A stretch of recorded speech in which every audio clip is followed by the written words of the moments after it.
organ. It works non-stop to process toxins and chemicals from our food and drinks, medications we take, and even environmental exposures. As a health expert, I'm often asked how to support the liver's natural detoxification process and offset the effects of fatty foods, sugar, and alcohol.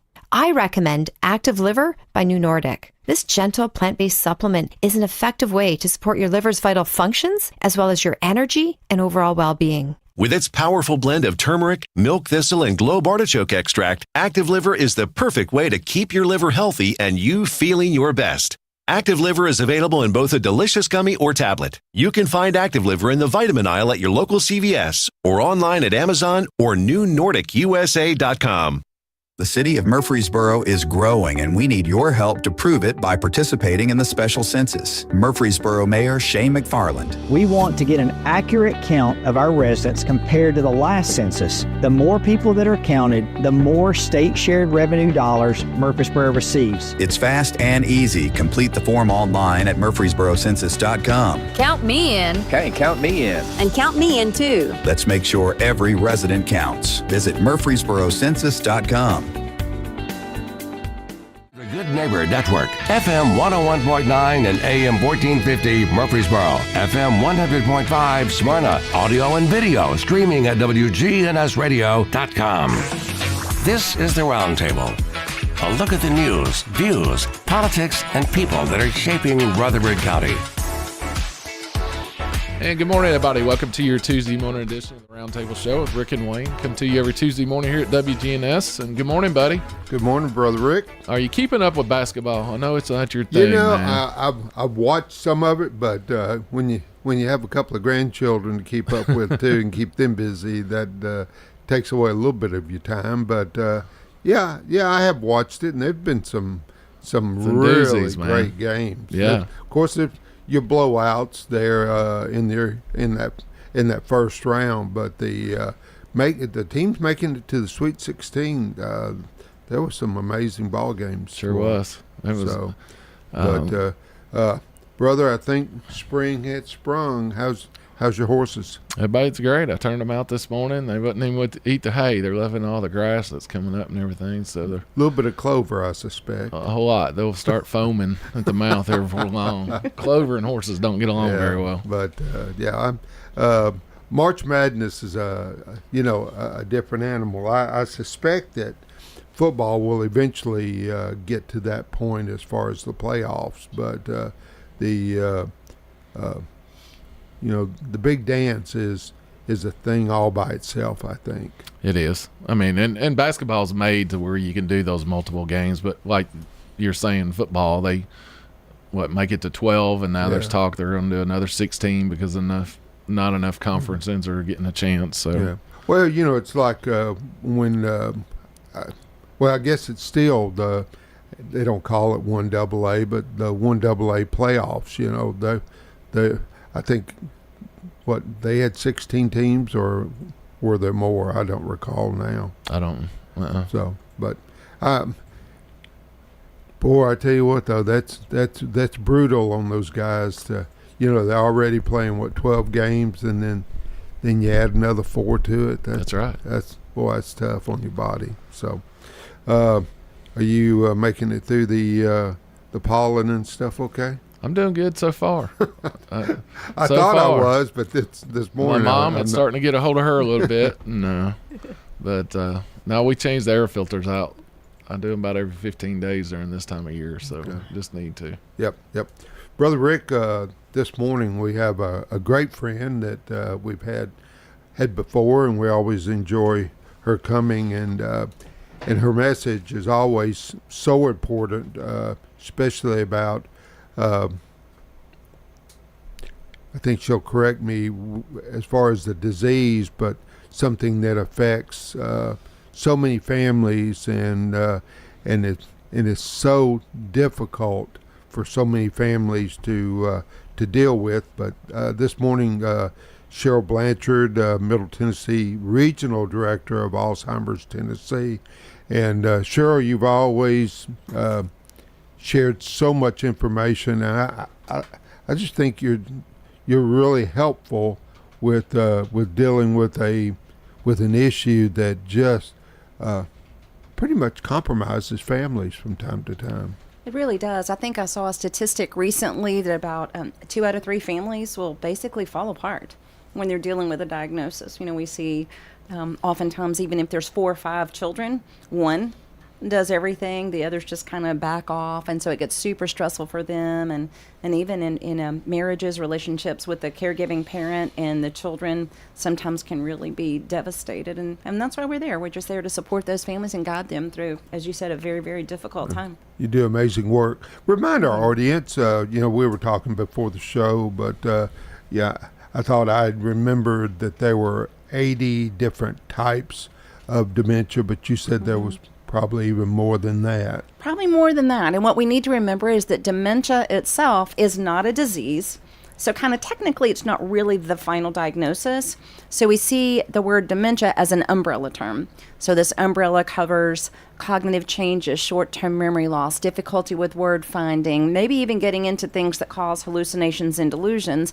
And then when you see the word dementia or hear the word dementia, then your next question should be why? What's causing it? So of all of the things that can cause these symptoms of this thing we call dementia, most of them are reversible. And that's such an important message to get out, because most people, well, first of all, 80% of the population still thinks dementia is a normal part of aging, and that is absolutely false.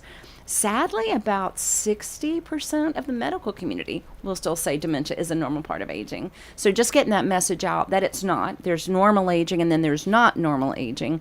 But when we know that dementia isn't a disease, it's a condition caused by something, sometimes if we can find the cause and treat that, we can kind of eliminate those. Other than the really big 4, the ones that most people know: Alzheimer's, leading cause of dementia. Then there's Lewy body dementia, vascular dementia, and frontal temporal. Those not reversible. But a lot of other things there's treatment for. So that early evaluation is super important. Lewy body, that has such a distinctive name, being one of the big 4. Explain how that affects. So Lewy body is really different than Alzheimer's disease, and it's one that absolutely fascinates me. I've worked with about 6 families now that had that. Very, very difficult to diagnose. I've got a colleague that he says, if you don't know what you're looking for, you'll miss it every time. But once you know what you're looking for, it sticks out like a sore thumb. So I kind of think that's true as I'm working with families. But Lewy body is related to Parkinson's disease. So if you have the cognitive symptoms first, you're likely to develop the Parkinsonian symptoms later, the tremors and the stiffness. If you have the Parkinson's symptoms first, you're liable to develop the dementia later, and then we call it Parkinson's disease with dementia. But what we see with Lewy body is early onset of movement issues. So I've had people call me and say, Mom was fine, and she started falling all the time. She'd get out of bed and she'd just fall. Or she'd get up out of her chair and she would just fall. Or she started having these tremors. The other thing that's really interesting with Lewy body is REM sleep disorder. And if you've never seen that, just look that up on YouTube. That'll scare you, because normally when you're sleeping, I don't need that. Yeah, right. I know. Please, no. We're self-diagnosers. Okay? I watched a show last night that had me on edge till about 11:30. So, but anyway, so what they do with REM sleep disorder, normally when you're sleeping, you get into a deep state of sleep and you have the sleep paralysis. So you might dream about a bad guy chasing you and you've got to fight him, but you're not really doing all that. But with REM sleep disorder, you're actively acting out your dreams. That means you might hit the person in bed beside you. Oh, wow. Or very recently, I actually worked with a family that he was trying to get away from somebody, and he actually seriously injured himself. So that's a big thing, that REM sleep disorder. We see that, or they'll stay awake for 36 hours at a time. Now imagine, we talk about the toll this takes on caregivers. Imagine being a caregiver and your loved one is walking around doing things 36 hours and you don't have any help. So those are some of the hallmarks. So then, would you not sedate them in that situation? Not really sedate, and it's an interesting word, because a lot of families are so afraid of some of these medications, because when you look at the type of medications that are used to treat these things, like the delusions and the hallucinations, they do fall into that antipsychotic realm. Right. And so people think of antipsychotics as the one where, mom's just going to be sitting there, and they use the word zombie, So it's really about finding somebody who's going to spend the time and find that balance. What's going to help alleviate these symptoms, but it's still going to let that person remain that person. And it takes time. It takes time. And then we have to remember that every single person has a unique makeup. So some drugs, we had this conversation in support group last night. There's one drug that works really well for a vast majority of people, but I've had three people in the last 6 months have said, oh yeah, no, my mom couldn't take that. My dad absolutely couldn't take that. And we each have a unique makeup. So it's like putting a puzzle together. We're looking for what can we do, and what do we need to treat. I think we've talked about this before. Just because I have a delusion that I'm Princess Diana, if I'm not getting into trouble, I liked her. if I'm not getting into trouble, if I'm not going places I don't need to be, if I'm not in danger, if I'm not endangering someone else, rummaging through your stuff, leave me alone. Just call me Your Royal Highness and bring me my tea and all that. That doesn't necessarily have to be treated, but oftentimes families get really upset and want that treated. But if I think I can fly and I'm going to jump off the top of this building, by all means, you've got to do that. Or if I have a delusion or a hallucination that's really anxiety invoking, I'm really upset and anxious and frightened all the time, what a miserable way to live. So we want to treat that. So sometimes part of that puzzle is what really needs to be treated and what can we manage behaviorally, which is what I teach a lot, is how do we work with folks and manage it behaviorally. A lot of people in the past have referred to dementia as the sundowner's disease. So what is it about the late evening that causes these symptoms to manifest themselves so much? $1 million question. So sundowning is a symptom of some of the different types of dementia. It's pretty common with Alzheimer's disease. And there's a lot of theories about what leads to that, but I don't know that there's an exact answer. Some people talk about as the sun starts going down, it changes visually, because there are a lot of visual changes, not only with dementia, but just as we age. Your peripheral vision changes and your perception changes. So they talk about it being shadows, just being able to visually perceive things. Oftentimes people rest way too much during the day, so they have this sudden burst of energy in the afternoon. So there are a lot of things we tell people to manage during the day, keeping it much brighter during the day, having the activity more during the day, so that as the day goes on, you quiet things down, dim the lights, and hopefully they've exerted a lot of energy, so they'll start calming down. But we don't know exactly what causes it. We just know it's there. And it's not everyone. It's a symptom. So just like if you and I have the same exact sickness, we may not have all of the same symptoms. So it's just one symptom of many that shows up in these dementias. It's one of the most exhausting ones for families, because about 3-4 o'clock in the afternoon all the way until bedtime or beyond, it's constant movement, constant anxiety. With the bringing on with the new administration and with the new president, and then especially with Robert Kennedy and all this thing, he's pretty much dedicated his life to health and things, and a lot of that. My daughter is extremely allergic to like red dye 44, and it took allergy tests forever to figure that out, that hey, this is what she's got. Do you think there will be testing, and maybe some of these foods and things that we're taking that's putting in here could make this worse or make it better if they're not with that? There's already a good bit of that out there. Okay. So there's definitely some research. I mean, right here in Murfreesboro, you have Borough Holistic Health. Dr. Susanna Underwood has an incredible protocol about that. Dr. Bredesen has a protocol about that. Dean Perlmutter. So there are a number of things you can look at that have protocols for a certain diet, certain probiotics, which one I was going to mention anyway. So thanks for leading into that. And supplements and things like that, just exercise, meditation. There is a lot of research going into that. And, my thing that I love to educate about is let's don't be afraid of getting this. Let's learn everything we can to lower our risk, because so much of that is in our control. 70% of your risk is in things that you can control. About 14 lifestyle factors, diet being one of them. Yeah. We know the mind diet is really important. And I just got a new book where he's talking about kind of a keto flex diet that shows some real promise for the brain chemistry. So I'll let you know next time what I think about one. So what supplements are being recommended? So it depends on who you ascribe to. Dr. Dale Bredesen will have you on about 5,000 pills a day. It looks like when I read it, I'm like, wow, that's a lot of supplements. But, if they work, hey, look, we do that. I know that Dr. Underwood would be better at answering that than me, because she's really studied all the research. But there's one probiotic that's really come out lately. Anything that's good for the heart is good for the brain. So any supplement you see that's good for your heart is going to naturally be good for the brain. Of course, some of the foods they talk about are the blueberries and the omega-3s, and those are getting the right things in there. But the probiotic that I recently learned about is called Bifidobacterium brevi.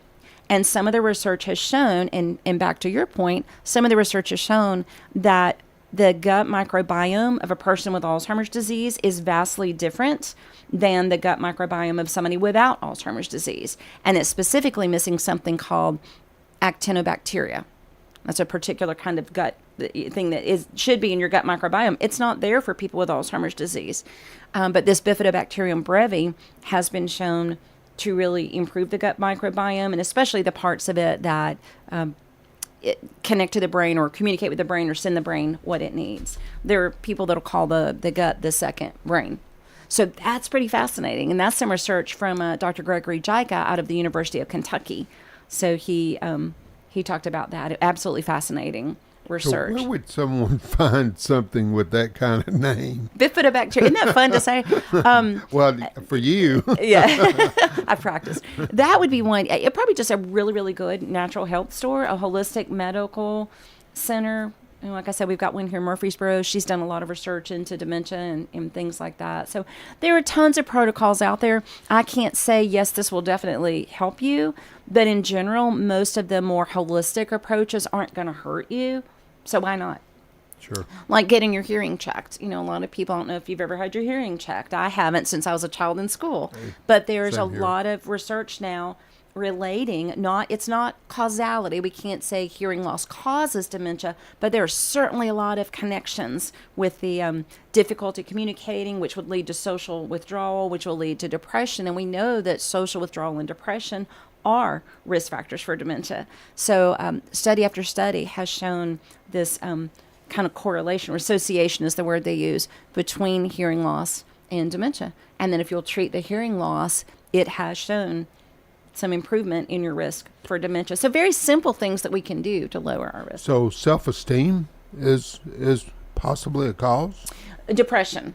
So we know that something about depression, that people who have had unmanaged depression do have a higher risk for dementia. And then it becomes a chicken and egg thing. You know, if you're depressed, you don't like to be around other people. And all of the studies show that social engagement is one of the best things you can do, not only for your brain health, but also for living a long life. We need each other, and we need to talk. We need to be social. So does the lack of social engagement lead to depression, or being depressed makes you not go out and interact with people? You know, a little of both. Which came first, I don't know, but those are definitely both risk factors. Maybe after you get to a certain age, you're tired of people? Maybe you've learned a lot, yeah. But the funny thing, just to go back to the depression part of it, is there's a lot of research out there, because you may recall my background is in counseling. So a lot of research out there when you're dealing with depression, one of the techniques we tell people is do the opposite of what you feel. So when you get that, I just don't feel like going out, I just don't want to go, do the opposite, go. And you can probably both remember times where there was a party or a social thing and you didn't want to go, and then when it's everything, oh man, I'm so glad I went. That was great. Sure. But pushing yourself to do the hard things, it's really a great way to deal with that depression as well. It's amazing. I use a food app, Yuka, and when you're walking through the grocery store, you pull out the app, you scan the barcode, and it's an independent organization that put it together. Well, it tells you if it's good or it's bad and what's in it, and if it's bad, it tells you why it's bad. My son uses that when you can't eat half of what's in the grocery store. Man, it's a game changer. It really is. And I learned through a podcast with Joe Rogan, and they were talking about Girl Scout cookies and everything that was in when they tested those Girl Scout cookies, and that devastated me, by the way, because spend $100 on Girl Scout cookies and I'm giving them away. Bad. That's my favorite. For me, it was Doritos. So we work with a neurologist out of Knoxville, Dr. Monica Crane, and she'll put up a slide, and it's just stacks of powder, just all these different colors of powder. And she goes, "What do you think this is?" She goes, "That right there is genetically modified corn. That's the only thing that is even food that's in that." So some things like that, like Doritos, they're not even called food by the FDA. And yet we eat them and put them in our bodies all the time. So they're not idea. They're not even allowed to be called a food. But we put a lot of things in our body that aren't food, which you're learning with that app. It's a great app. But I tell people, you take better care of your car than you do your body, and then you're surprised when you have heart disease or develop dementia. Diabetes. Everybody I know started getting diabetes. And what was that app again, Rick? It's Yuka, YUKA, and it's free. You just download it, and like I said, it's got a bar scanner, and you just scan whatever product you're looking at, and it'll tell you all about it. It'll make you think you're going to starve to death. You shared that with me. Well, I'm sorry, buddy. I'm stressing. I think he thinks I'm so old that it doesn't matter anymore. No, and even when we look at exercise, people think, well, I've never exercised. It's not going to make a difference. That's not true. If you have never exercised a day in your life and you start today, and it could just be 3, 15 to 30-minute walks a week, you will physiologically see differences. Well, absolutely. We have comfort foods, and what we're finding out now is a lot of those comfort foods that we go to are what's really creating inflammation and memory loss, sluggish, tired, don't want to do things. And the diabetes, you're right. But if you overload a pancreas for years and years and years and years with all these high sugar foods, and even you got to think about what the added sugar is horrible. But even beyond that, anything white is going to turn to sugar once it's the gut, in the body. So the white bread, the white rice, the white pasta. Not that there are no-nos ever, but we just consume so much of that. And just, overloads. Well, if we could learn moderation is the key, that would be very healthy for us. Yeah, and getting that gut microbiome in order. So a great way to do that is a variety of plants. Doesn't mean you have to be vegetarian or vegan or anything. You certainly can eat meats or organic, hopefully, and grass-fed, all that. But just getting that variety of foods in. You talk about comfort foods. We tend to find our favorites and stick with it. Well, what happens to the gut when you do that is you're not getting a variety in there. So you're not, you're more... Do you know that you were more bacteria than you are human cells right this minute? Isn't that fun? So if you think about all these bacteria... I could have done without knowing that, Cheryl. Sorry. It's that smell, Wayne. But it's, you're made up of all these bacteria, but they live in unison with you. Yeah. But if you don't have the right gut microbiome and you put foods in there, you don't have the right helpers to help you digest that food and get the nutrients out. It's fascinating. These other experts can tell you a lot more than me, but those are the kinds of things that just get me excited. Let's just balance that. Let's simple changes to our diet, adding more colorful vegetables, which you've heard for years. This isn't new. Nothing about lowering your risk is new. It's just, a lot more convenient not to. Well, they tell you in a grocery store, only shop the outer edge. Don't go inside. Just shop the outer edge, and you'll do well. You are a wealth of knowledge today, brother. Yeah. Brother, what's up? I'm trying to make a difference, I'm knock on that door of mid-50s, and, inflammation and everything else. I'm like you. We've played sports our whole lives, and it begins to take a toll on you. Absolutely. It does certainly take a toll. So my big question, have you looked at Crunchy Cheetos? I have. And they're horrible, I guess. They are absolutely horrible. I guess I'm committing suicide. Gosh, that's my comfort food. Yeah. The Crunchy Cheetos. Yeah. Even Sun Chips, you look at those and think those are all right. Yeah. Yeah, stay away from them. Yeah, and the marketing is crazy. Like, I think one of the first times I ever cracked up laughing is when fat was the evil, which it's not. We know now it's not. But when fat was the evil thing, you'd look at a package of gummy bears, and it had in big bold letters, a fat-free food. And I went, well, it was always fat-free. But that marketing stuff, you have to be really careful because it'll cause something healthy. But, really, if it wasn't grown in the dirt, or an animal that ate things grown in the dirt, then... Yeah, you're right. We kind of need to stay away from those things. I don't even know what a Cheeto is, but I do know a Dorito is a bunch of stacks of powder, and then they mush it together and fry it. And you think about the stuff on your fingers after you eat a Cheeto. It's there. What is that? Your guts are probably orange. Well, I'm in depression now. I'm so sorry. Oh, but do the opposite of what you feel. Go eat that broccoli. My wife and I are shopping at Costco, and I'm a cereal guy, and so I had to go away from Fruit Loops and everything else because the red dyes and everything. So it's just a bland flake, and it has added strawberries in it. Well, we got to looking on the back, and it had 3% sugar, hardly anything. And then they had right next to it that they were saying this organic cereal that they were selling that had all these bran flakes and oats and everything else. They had 32% sugar in it, where it was all this bland food, and they were trying to spice it up to where somebody would eat it, so they threw all the sugar on top of it. But they marketed it as your safe choice, and what I was eating wasn't. But what I got really was only 3%. So Special K with strawberries. Have you? That's what I eat. That's what you eat, because that's what I eat too. Yep, so I am eating healthy There on you that. go. Yep. Hey, even a blind hog finds acorn every now and Frosted then. Flakes is the other side, so it's dumped full of sugar. But if you got the Kellogg's, like you're talking about, that's what I have now. I need to look at Fruity Pebbles, because that's what my You granddaughter. probably don't. Well, my granddaughter loves those. So. You don't, because of the dyes. Yeah. Oh, darn. Well, the dyes and the added, and it's the added sugars. There's sugar in fruit, which is where we're supposed to get our sweet taste, fulfillment. But for me, it's a good coffee. I'm definitely going to grab one before I leave Murfreesboro today. But it's all that stuff I put in coffee. But again, going back to moderation. If you have that occasionally, but then most of the time you've got those healthy plants, a variety of plants, some good healthy meats, dairy, eggs, things like that. Is better. And then there are even some studies that will show you that your dietary needs change, again, based on your gut microbiome. Like I might need more of a certain food type than you would. And that's some pretty fascinating stuff, too. Yeah. I mean, I've dropped 25 pounds, and I'm not even on a diet. I got rid of soft drinks and I knew you were going to sugars say that. and See, everything else. women hear that and we get so mad at you. I just quit drinking soda and I dropped 25 pounds. Like, wow, I go hiking 10 miles at a time and don't even drink soda. Right. Yeah. So if someone's listening and the talk about diet has perked their interest, especially when it comes to dealing with dementia, where would you suggest they go to kind of teach them proper eating habits? Well, the beginning would be the MIND diet. That's MIND. And it means something which I never can remember, but I think the last part is like neurocognitive degeneration. I think that's the N and the D.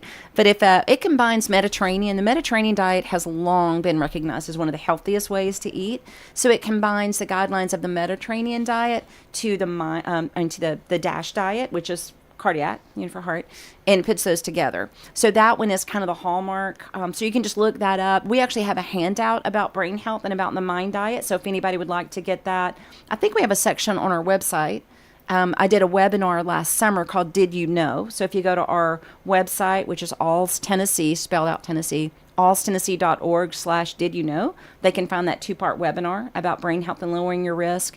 And then, like I said, I've got a handout. So if anybody wants to reach out to me, I'm happy to send that handout out with those guidelines. And that's ALZ. It's not AOL. ALZ. That's right. Tennessee.org. Right. These memory care facilities, do you think they have a diet regimen for their clients?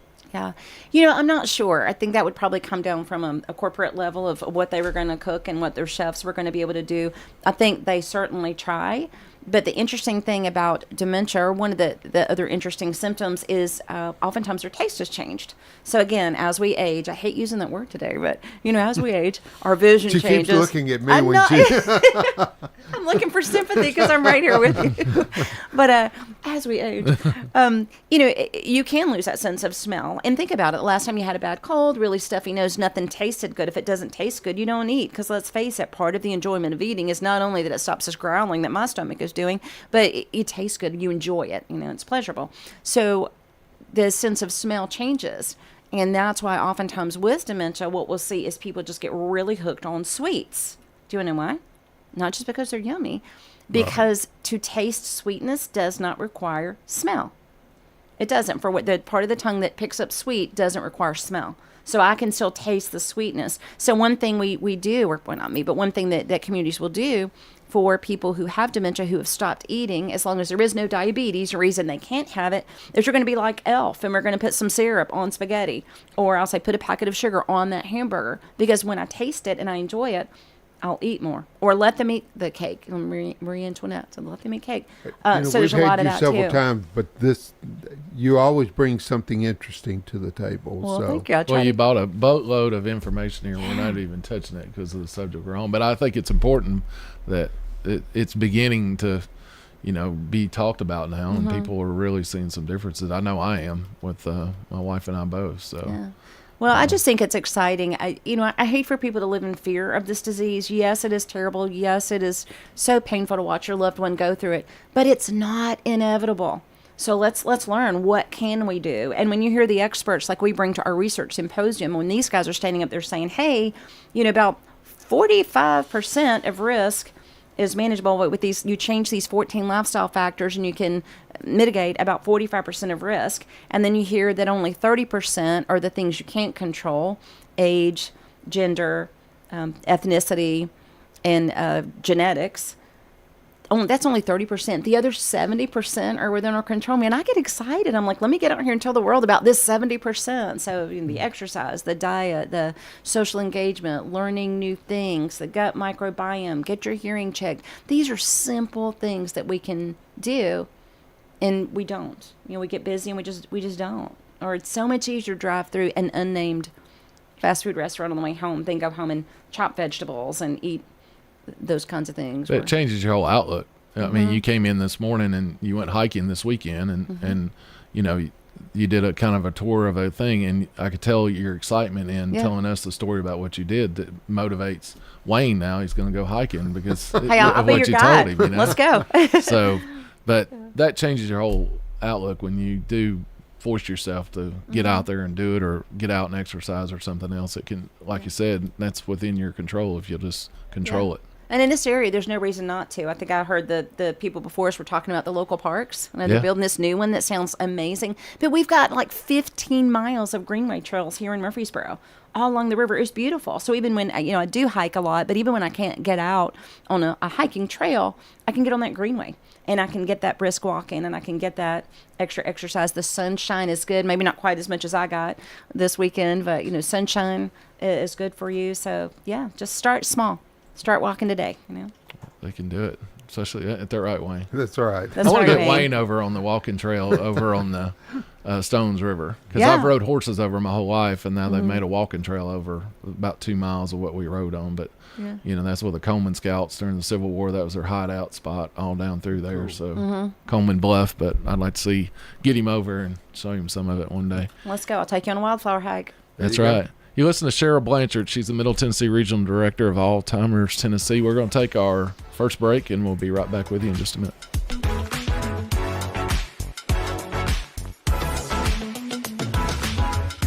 The city of Murfreesboro is growing, and we need your help to prove it by participating in the special census. Murfreesboro Mayor Shane McFarland. We want to get an accurate count of our residents compared to the last census. The more people that are counted, the more state shared revenue dollars Murfreesboro receives. It's fast and easy. Complete the form online at murfreesborocensus.com. Count me in. Hey, count me in. And count me in too. Let's make sure every resident counts. Visit murfreesborocensus.com.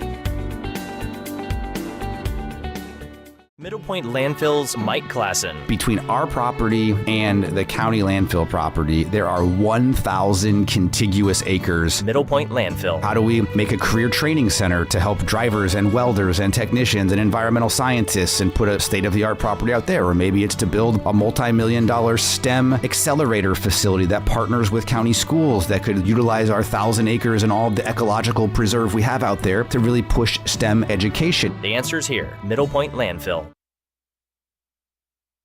Are you tired of feeling like just another number with your insurance provider? At Rayburn Insurance Agency in Smyrna, Agent Rick Hall prides himself on offering personalized service that puts you first. Every client's needs are unique. From personal home and auto coverage to tailored business insurance, Rick Hall's got you covered. Rick Hall at Rayburn Insurance Agency in Smyrna, where you're more than just a policy number. You're a neighbor. Chip Walters here with Exit Realty Bob Lamb & Associates. I was named a top 10 agent in the #1 Exit Realty office in America in 2021. The top question I get around town, how's the market? Good question. And the answer's changed a few times this year alone. I'd like to know what you've heard and share some solid data we have. Give me a call and let's have a cup of coffee and take a look at what's happening in your neighborhood. All my contact info is right on my website, choosechip.net. I'm Chip Walters with Exit Realty Bob Lamb & Associates. Murfreesboro firefighters are going door to door to ensure that everyone is counted in the special census. Every resident means more funding for roads, schools, and emergency services. Up to $3.5 million more each year. So don't wait. Fill out the mailer you received or visit murfreesborocensus.com. That's murfreesborocensus.com. Every name matters, including yours. Help us help Murfreesboro. Fill out your special census form today. MurfreesboroCensus.com. This is Good Neighbor Events with Bart Walker. Brought to you by the law offices of John Day and AmeriCare Pest Control. I've got pests, bees, buzzing, rodents running all through my house. Ants chewing wood, and look, there's a mouse. I'm overrun with pests, but you're gonna be sure, safe and secure. It's the last rites for those pests. Call the best of the best to get rid of your pests. 893-7111. AmeriCare Services Incorporated. Call us today. 893-7111. You've depended on WGNS for local news and sports for over 78 years. You still do. We thank you. The Red Cross is critically low on blood. Please give the gift of life. Phone the Red Cross at 800-RED-CROSS and make an appointment to give blood at a time that fits your schedule. The folks at the Murfreesboro City Schools Foundation are having their 18th annual Excellence in Education celebration. And this year, it honors Dr. Andy Brown, who has done so much for the school system and for the youth in our community. Dr. Andy Brown, we thank you. He will be honored at the Excellence in Education Gala on Friday evening, April the 11th, over at Copper Ridge on Betty Ford Road. If you don't have your tickets, call the Murfreesboro City Schools and get yours. Oklahoma, the musical continues at the Art Center of Cannon County in neighboring Woodbury. Oklahoma continues through April the 12th. Phone the Art Center of Cannon County and reserve your tickets. Those are WGNS Good Neighbor events. Rutherford weather.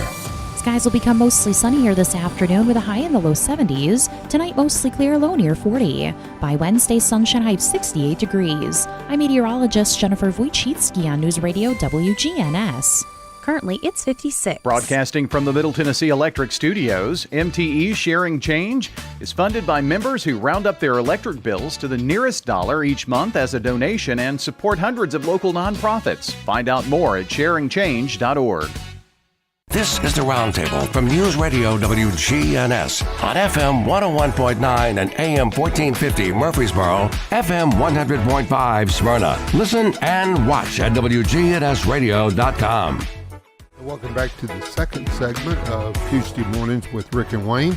And it's certainly our pleasure this morning to have Cheryl Blanchard, the Middle Tennessee Regional Director of Alzheimer's Tennessee. And you shared quite a bit of information about dementia on the whole and the different categories.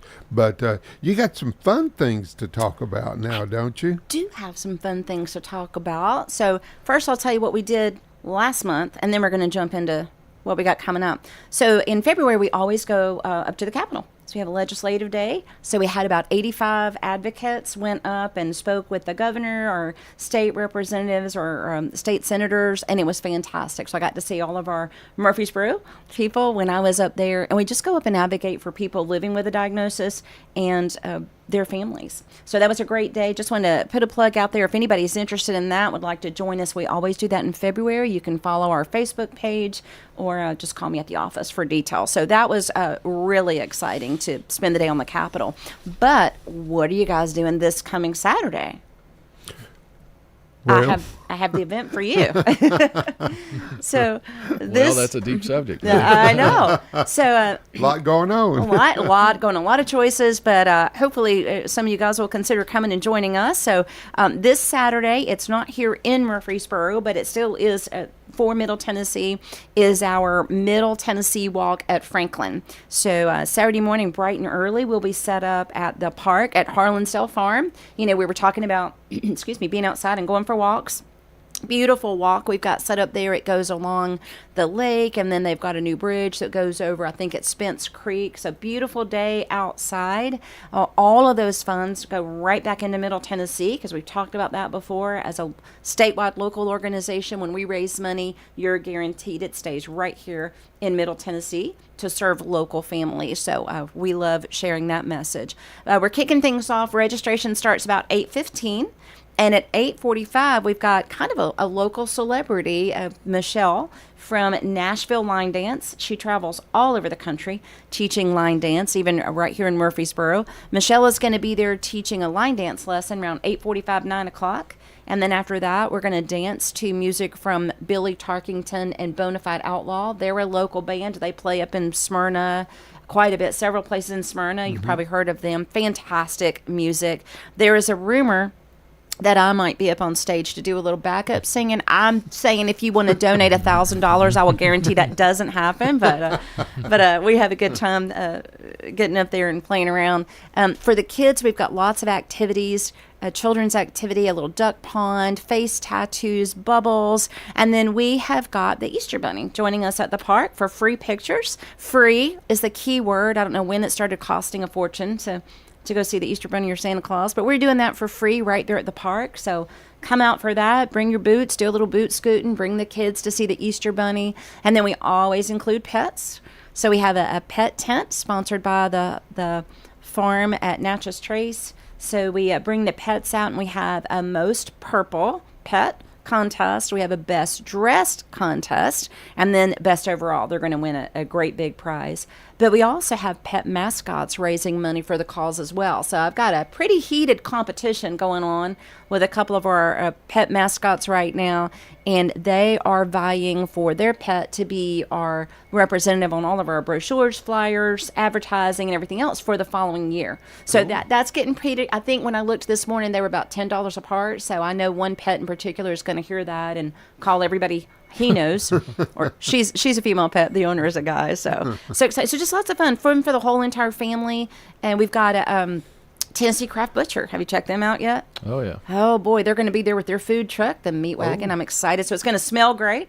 And a lot of us have decided we're just going to take a picnic blanket and hang out and picnic. We've also got Nothing But Cakes and Traveling Tom's Coffee. So little something for everybody this Saturday at the park at Harlansdale Farm. Weather's purported to be very good, isn't it? Wait, no, I don't check. In the afternoon. Yeah. Yeah, mornings are great, but afternoon. Yep, the weather comes in the afternoon, I'm fine. All I need is 7 a.m. to 12 noon. So if we can just have that little window. But fun fact, I do not check the weather until Friday night. I just, hope for the best, pray for the best, and it's so much planning. When you go to an event like that, you show up and have a great time, but what you don't know is it's taken a month. 12 months, a full year of planning, meetings with the city and the police department and getting everything lined up. It takes a long time. So I always show appreciation for those event planners, but the weather is the most terrifying part of the whole thing. It's just waiting to see what happens. Well, last year when we arrived, it was a bit chilly, but it was a sunny morning, and it warmed up quickly, and it just turned out to be a beautiful day. And you won something. I'm glad you remember that. I walked out with a basket. I sure did. You did. So we're doing that again. We play a little game called Brain Health Bonanza to encourage people to learn about some of the things we talked about in the first segment. What are the things I can do to lower my risk? So they visit all the vendors, learn about the Brain Health Bonanza, and then we take their game cards and do a drawing. And you walked out with the best of Middle Tennessee gift basket. About $500 or $600 worth of gifts. And it's still using the coupons. Fantastic. He didn't share none of it. Didn't share any. I'm sorry. I'm not a good sharer. Well, he did play the game and learn. If you were there and had learned brain health, it'd be. The basket, the big purple basket, I use all the time. Awesome. Use it to tote clothes upstairs. That's great. After I launder them. Oh, that's great. But yeah, it's going to be a great day, and just really, it's our biggest fundraiser. Of course, we invite, it's a little bit of a drive, but not that bad on 8:40, and certainly not in the morning. But yeah, come on out. Beautiful area. Absolutely, yeah. Well, I'm sorry I can't be there. I missed last year, and now I'm missing this year. I'm having a shop built, and we're actually going to start hanging metal this weekend. So, well, you got your second chance. Dry it in. That's why I kind of know what the weather's doing, because I'm trying to get a lot of it done before the rain gets here. Well, you made the Hop Springs event last year, didn't you? Yeah. Because I know Teresa and I were there as well. That was a lot of fun. A lot of fun. So glad you brought that up, because that's coming up too. That is in May, and I think I get to come hang out with you guys again before then and bring a couple of friends. But May 17th, if you have never seen Mixtape. They are an 80s band. They come out in big hair and spandex and all the things you would expect. Of course, a lot of the people that attend the concert come out in full 80 costumes as well. We open the doors at 6. We're going to have some food trucks out there as well. We'll talk more about the sponsors and give a shout out to them next time, because I know we're short on time. But some amazing community sponsors just supporting our efforts. And just come out. Come listen to great 80s music. Hang out at Hop Springs. And we've got a signature cocktail called Purple Rain. So that's a lot of fun. And because of our sponsors and their generous support, all of the proceeds from that night come right back to Alzheimer's Tennessee, so we can continue offering programs and services. And what time does that start? Families. So doors open at 6. We kick off the show at 7. We do that one a little bit earlier than some of Hop Springs shows because, to be honest, I have to clean up all of our stuff, and I'm not staying there all night. No, we did that so folks could get home safely. We know sometimes we have some older folks might come out for that, but best music. So May 17th. They are very talented. They're great. They're really good, and it's a great venue. Beautiful venue, and Hop Springs has just been super easy to work with. I basically call the band, call them, can we do this date? Yep, and we're done. So, but this is our 3rd year, so we've kind of got it all figured out, what we need to do, what we don't do. Of course, we give out purple glow sticks for the finale, so have a beautiful, beautiful finale with the room glowing in purple for Alzheimer's disease. And come on out and join us. So those tickets are on the Hop Springs website. You can go and search for that for May 17th, or at alztennessee.org/rock. Well, we've been to the last 2, and both of them very well attended. Yeah. A lot of community leaders are out there supporting, and just you get to see. It's almost like a community reunion. You get to see so many people that mean so much to this community. How do we get Wayne to dress up though? That's the whole reason I went. I was looking for him to have a costume. I need a wig. Well, we were talking about him being a Kiss figure, but he all right, I'm down for that. I think that would be a stretch. I've done kind of the whole Valley Girl neon stuff the past couple of years. Somebody said I need to pull out the old Madonna again. So who knows? I mean, just come and see what I'm up to. You never know, but yeah, I'm down for the Kiss. It looks good. Yeah, I thought he looked really good with that. Yeah, that'll be great. Platform shoes. You need to go in another direction. Well, you can just wear the neon. The bright colors. I probably would fit better as Willie Nelson. Well, he was around in the 80s. You can do that. Yeah. He's certainly iconic. In several generations. Most definitely. One thing about that too, and we are still accepting sponsors for that. And the really fun thing about how we recognize sponsors is, if you recall, they're recognized to a song. So your sponsor level, instead of being bronze or silver or platinum, you're a "Don't Stop Believin'" or "Don't You Forget About Me" or a great 80s song. So a Mixtape came up with that idea when we were first planning this, and they said, hey, it'd be cool. They play the MTV video behind them while they're singing the song. So let's just put your sponsor logos up on the screen. So it is a lot of fun. So you actually have an entire song that's your song, and I tell sponsors, go crazy, scream, get your whole group together. And So what's the sponsor levels? So the sponsor levels for that, so Amada Senior Care, they're our presenting sponsor this year. So the presenting sponsor is a $5,000 level, and then we go all the way down to $500. And he gets the finale, so he'll get Purple Rain. That's when we're going to recognize our presenting sponsor, and everybody really celebrates that and has a chance to thank him. But we've got Republic Bank, Grady Payne, good friend of Alzheimer's Tennessee, good friend of mine.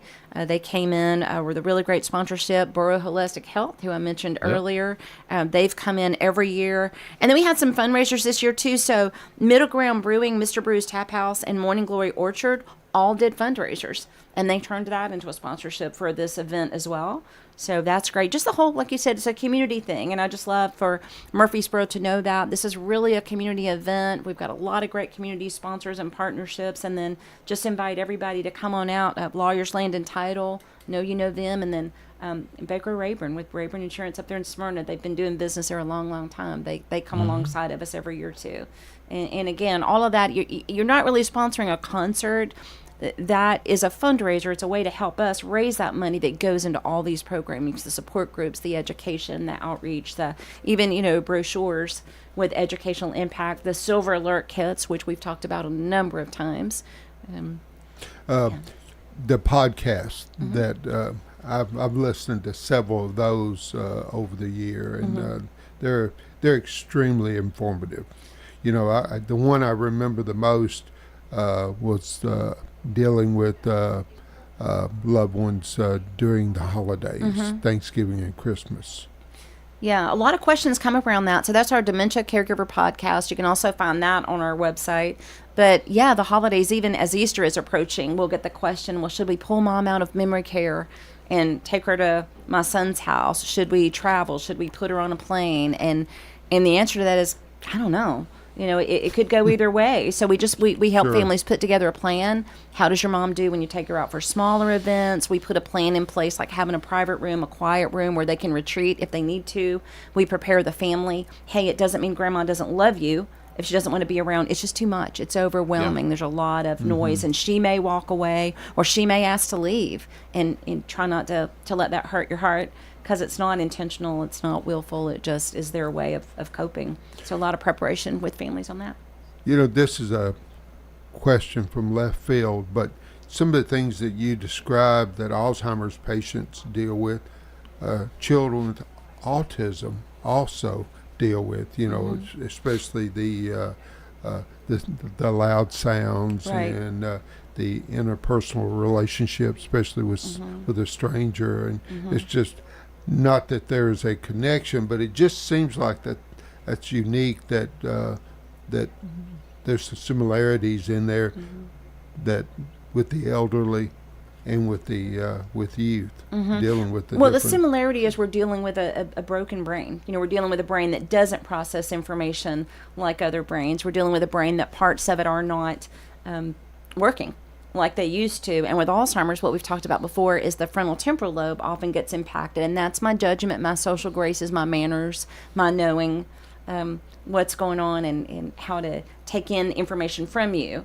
And I might think that you're saying or doing something that you're not, because my judgment center is off. Or more likely, I'm going to say or do things that your family will say, oh, mom would never do that. Mom would never have said that before. And I go, you're right, mom wouldn't have, but now she's got this broken brain. It's not processing information. The frontal temporal lobe is not guiding her to this is appropriate and that's not appropriate.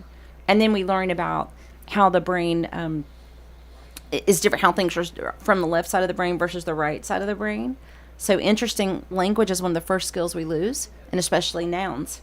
So I'll teach families how to help the person find the word they're looking for. There's a right way to question it in a way that doesn't always work as well, because it upsets the person more. So language is on the left, and that's one of the first things that people lose. But rhythm is on the right, and that's why you can see people who can't speak anymore, but their favorite song comes on and they sing along. It's a pretty cool thing to see if you haven't witnessed that. Okay. But that music is powerful. And other things that are rhythmic are poetry. So they can sometimes follow the flow of poetry. Prayer, they might be able to recite an entire prayer, but they can't answer a question or find the word they're seeking because of that rhythm.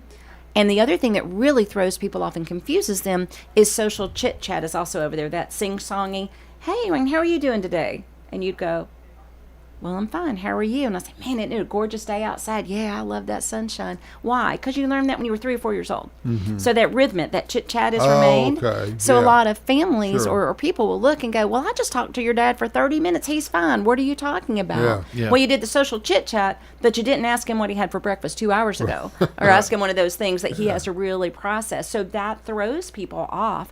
And the other thing that's saved on the right is the naughty words.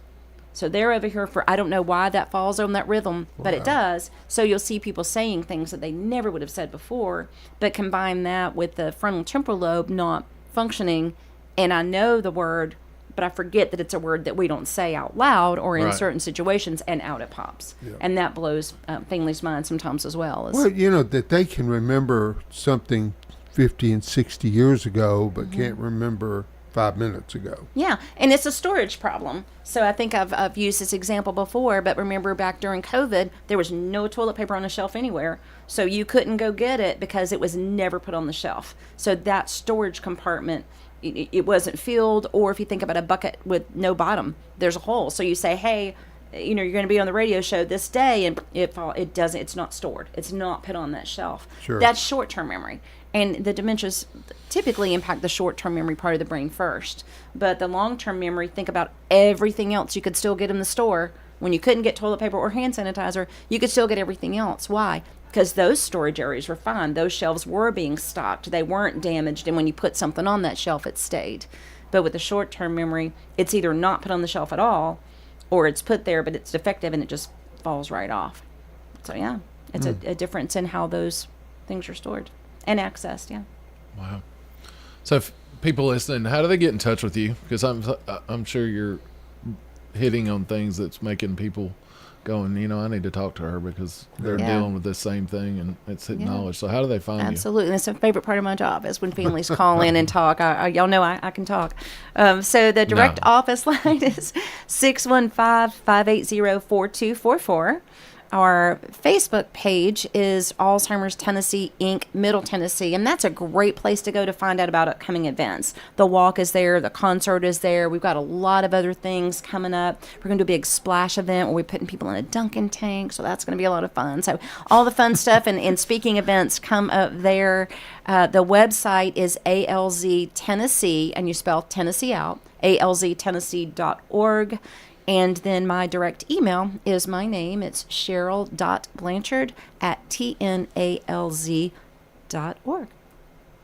So love for folks to reach out. And even the education, we go into the communities, the assisted livings, memory cares. I'm currently training. We were talking about police departments earlier. I'm currently doing 10 sessions with the Franklin Police Department. So we'll go in and train first responders on how to interact with people with a diagnosis. And again, it's all about that approach and how to not accidentally make a situation worse because we get this person really agitated and upset.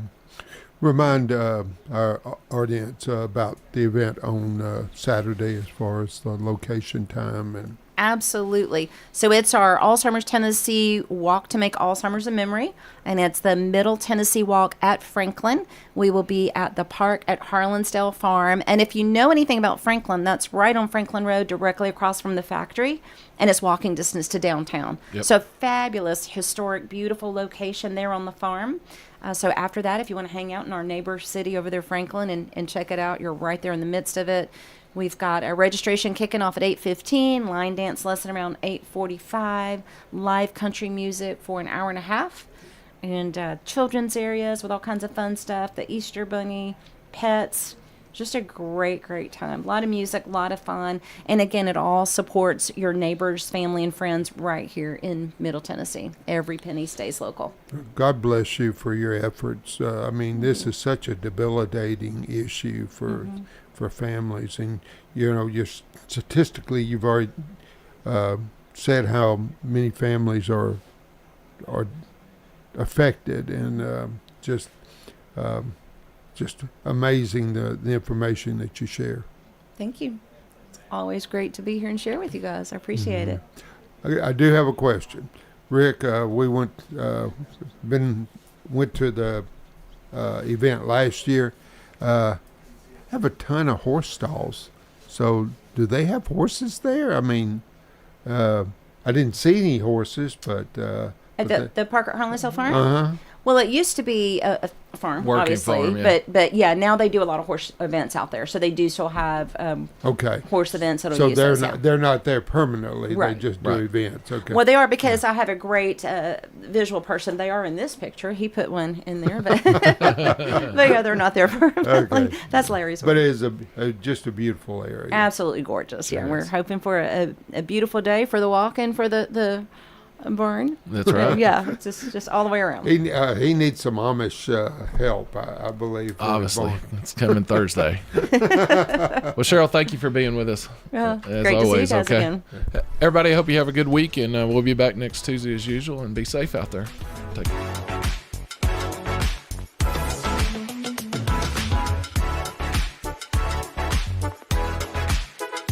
The city of Murfreesboro is growing, and we need your help to prove it by participating in the special census. Murfreesboro Mayor Shane McFarland. We want to get an accurate count of our residents compared to the last census. The more people that are counted, the more state shared revenue dollars Murfreesboro receives. It's fast and easy. Complete the form online at murfreesborocensus.com. Count me in. Hey, count me in. And count me in too. Let's make sure every resident counts. Visit murfreesborocensus.com.